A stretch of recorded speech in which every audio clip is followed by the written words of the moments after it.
दिल को छू जाए कहानी चैनल में आपका स्वागत है। आज की वीडियो में हम सुनेंगे एक कहानी जिसका शीर्षक है एक ताने ने बदली जिंदगी। तो चलिए कहानी शुरू करते हैं। एक किसान था, बड़ा ही मेहनती और बहादुर। क्योंकि वह मेहनती था इसलिए संपन्न भी था। मगर अब उसका अंतिम समय निकट था और वह मौत की आखिरी घड़ियां गिन रहा था। उसके 2 बेटे थे, दोनों उसकी बड़ी सेवा करते थे। बड़े बेटे की बहू भी उसकी बहुत सेवा करती थी। आखिर दवा दारू और सेवा भी कुछ काम न आई और एक दिन किसान चल बसा। अब घर की सारी जिम्मेदारी बड़े बेटे विजय सिंह के ऊपर आ गई। विजय सिंह अपने छोटे भाई जीत सिंह को बहुत चाहता था।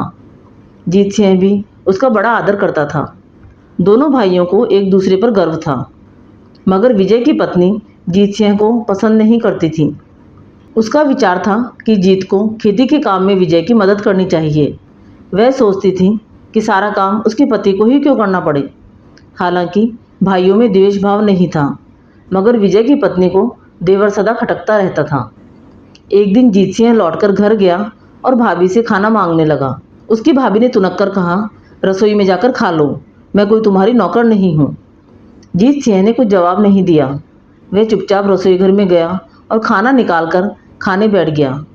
उस दिन उसकी भाभी ने उसके खाने में जानबूझकर नमक नहीं डाला था। जो ही उसने पहला कौर मुँह में रखा कि मुँह का स्वाद बिगड़ गया। जीत से रहा नहीं गया। उसने बाहर आके पूछा, क्या बात है भाभी, आज आपने खाने में नमक नहीं डाला? खाना कितना बेस्वाद लग रहा है। मैं तुम्हारी रसोइया नहीं हूँ।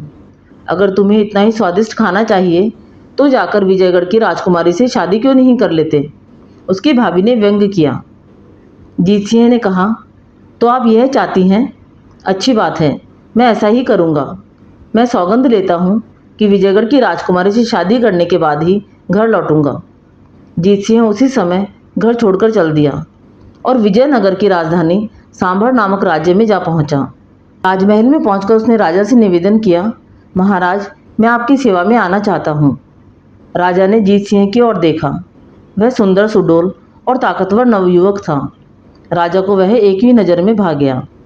जीत के बोलने चालने का ढंग भी सभ्य और शिष्ट था। राजा ने उसे अपना अंगरक्षक नियुक्त कर लिया और रहने के लिए महल के पास ही एक मकान भी दे दिया। यह नौकरी पाकर जीत बहुत प्रसन्न था। एक दिन राजा अपने कुछ खास लोगों के साथ शिकार खेलने निकला। जंगल में एक चीतल का पीछा करते करते वह इतनी तेजी से इतनी दूर निकल आया कि जीत सिंह के अलावा और कोई भी उसका साथ न दे सका। राजा और जीत जंगल में बहुत दूर निकल गए। अब तक राजा बहुत थक गया था। वह सुस्ताने के लिए एक पेड़ के नीचे बैठ गया। थोड़ी ही देर में उसे नींद आ गई। जंगल में बहुत खतरनाक जंगली जानवर थे, इसलिए जीत सिंह ने तलवार म्यान से निकालकर राजा की सुरक्षा में डट गया। अचानक झाड़ियों में से एक चीता निकलकर जोर से दहाड़ा। राजा की नींद खुल गई। वह उठकर बैठा ही रहा था कि चीते ने उस पर छलांग लगा दी। मगर जीत सिंह बला की फुर्ती से उछलकर उसके और राजा के बीच में आ गया। देखते ही देखते वह चीते से भिड़ गया। दोनों जान की बाजी लगाकर लड़ने लगे। थोड़ी देर की भयानक लड़ाई के बाद जीत सिंह ने चीते को मार गिराया, लेकिन उसके मरते ही वह खुद भी बेहोश होकर जमीन पर गिर पड़ा। जैसे तैसे राजा उसे उठाकर अपनी राजधानी लाया और राजवैद्य को उसके इलाज का आदेश दिया। कई दिन तक जीत सिंह की हालत में कोई सुधार नहीं हुआ। लोगों की ऐसी धारणा बन गई थी कि वह बचेगा नहीं। राजा रानी उसे बहुत चाहने लगे थे। उन्हें जीत सिंह की बड़ी चिंता थी। उनके अलावा राजकुमारी को भी उसकी उतनी ही फिक्र होने लगी थी, क्योंकि इतने दिनों में उसे भी जीत सिंह से प्यार हो गया था। खैर, राजा रानी की मन्नत मनौतियों और राजवैद्य के अथक परिश्रम के कारण कुछ दिन बाद जीत स्वस्थ हो गया। चारों ओर खुशी की लहर दौड़ गई। एक दिन राजा ने जीत सिंह को अपने पास बुलाकर कहा, जीत, मुझे बचाने के लिए तुमने अपनी जान की बाजी लगा दी। इसके लिए मैं तुम्हें किस तरह धन्यवाद दूं समझ नहीं आता। इस उपकार के बदले मैं तुम्हें कुछ देना चाहता हूँ, किंतु जो भी वस्तु देने की सोचता हूँ वह तुच्छ नजर आती है। मेरी जान की कीमत क्या किसी वस्तु से आंकी जा सकती है? इसलिए निश्चय नहीं कर पा रहा हूँ कि तुम्हें क्या दूँ।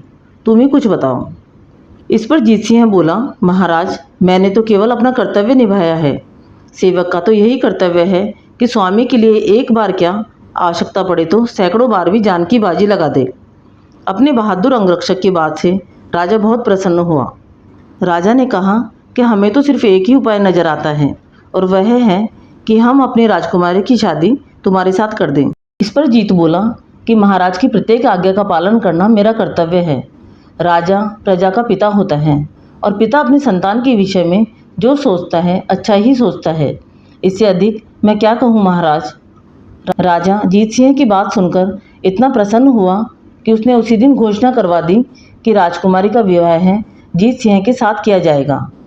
प्रजा ने राजा की इस घोषणा का दिल खोलकर स्वागत किया। दरबारियों ने भी राजा की घोषणा को खुशी से स्वीकृति दे दी। एक दिन जीत सिंह ने राजा के पास आकर एक विचित्र निवेदन किया। महाराज, दहेज में मुझे सोना चांदी और आभूषण आदि नहीं चाहिए। दहेज में मैं सिर्फ एक चीज़ चाहता हूँ। क्या? राजा ने चकित होकर पूछा। जीत सिंह ने कहा, महाराज, अगर आप मुझे नमक से लदे 100 ऊँट दहेज में दें तो मैं आपका बड़ा ही आभार मानूंगा। इस अजीब सी मांग से राजा और रानी दोनों ही चकित हुए, परंतु जब जीत सिंह ने नमक का ही दहेज लेने पर जोर दिया तो वे भी मान गए और फिर शुभ मुहूर्त में जीत सिंह और राजकुमारी का विवाह संपन्न हो गया। तत्पश्चात उसने अपने भाई विजय सिंह के पास खबर भेजी कि वह अपनी पत्नी सहित घर वापस लौट रहा है। जीत सिंह को घर छोड़े कई वर्ष बीत चुके थे। जब विजय सिंह को पता चला कि वर्षों बाद उसका भाई घर वापस आ रहा है तो उसकी खुशी का ठिकाना न रहा। जीत सिंह के वापस आने पर दोनों भाई गले मिले तो खुशी के कारण उनकी आंखें छलछलाई। इसके बाद जीत सिंह दुल्हन को लेकर अपनी भाभी के पास पहुंचा और भाभी के पैर छूकर बोला, यह मेरी पत्नी है, विजयगढ़ की राजकुमारी। यह घर के सारे कार्यों में आपकी सहायता करेगी। इसके अलावा दहेज में मुझे इतना नमक मिला है कि जीवन भर खत्म नहीं होगा। यह सुनकर जीत सिंह की भाभी रोने लगी। उसे वर्षों पूर्व कही गई अपनी बात पर बहुत अफसोस हुआ। मगर जीत सिंह ने कहा, दुखी क्यों होती हो भाभी? मैं तो उस ताने के लिए आपका बेहद शुक्रगुजार हूँ। यदि आप मुझे उस दिन ताना न मारती तो आज राजकुमारी भी इस घर की बहू न बनी होती। किसी ने सच ही कहा है कि ईश्वर जो करता है अच्छा ही करता है। आपको ये कहानी अच्छी लगी तो कहानी को लाइक और शेयर करें। चैनल पर नए हैं तो चैनल को सब्सक्राइब करें। कहानी सुनने के लिए धन्यवाद।